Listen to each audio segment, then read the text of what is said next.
So integral of trigonometry, right? So we're gonna go from the derivative first. So derivative of trigonometry, derivative of sine x will give you cosine x. But then what happens if we have integral of cosine x? Integral of cosine x will be sine x plus c. Because the derivative and integral are the inverse of each other. So when you take derivative of sine, you got cosine. If you take the integral of cosine, you will get back the original function sine. Okay, and derivative of cosine x will be negative x. Negative sine x. So that means if I take integral of sine x, you will have negative cosine x per se. So it's actually the opposite direction of this. So derivative of sine is cosine, derivative of cosine is negative sine. But integral of cosine is sine, and then integral of sine is negative cosine. Okay, so another one, derivative of tangent x is secant square x. Then integral of secant square x will be tangent x. Okay, if there's a coefficient multiply your trigonometry, you just keep that coefficient. So for example, if I want to integrate 2 cosine x dx, the coefficient will stay the same. And then the integral of cosine is sine, so 2 sine x per c. Okay, so make no change for that. So coefficient will stay the same, remain unchanged. And then you just take the result and multiply the coefficient. And then derivative of secant x will be secant x tangent x.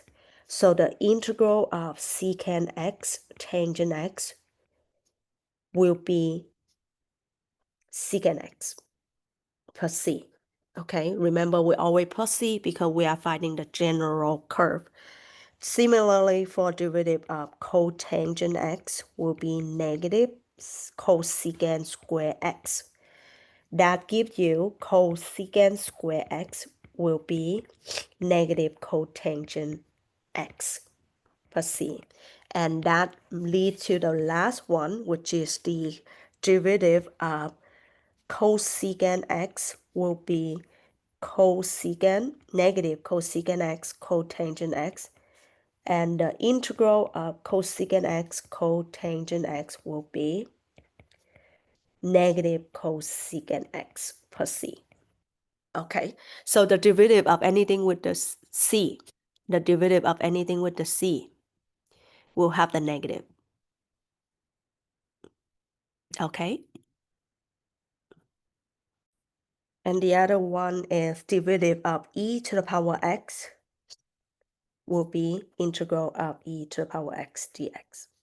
It's going to be e to the power x, right? Because the derivative of e to the power x will be e to the power x. So integral of e to the power x is also e to the power x plus c.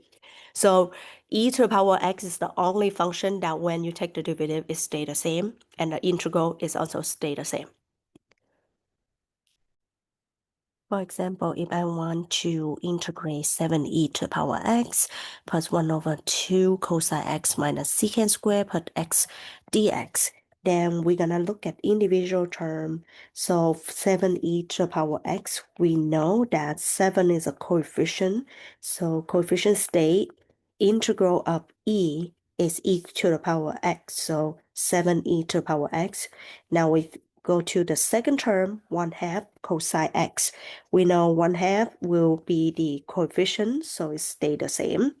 And integral of cosine will be sine x, so it's going to be 1/2 sine x minus integral of secant square x is gonna be tangent x, so we're gonna have minus tangent x, and then plus integral of x is gonna be the power rule, so we're gonna increase the power and then divide the new power, so n plus 1, so we're gonna have x squared over 2 plus c. All right.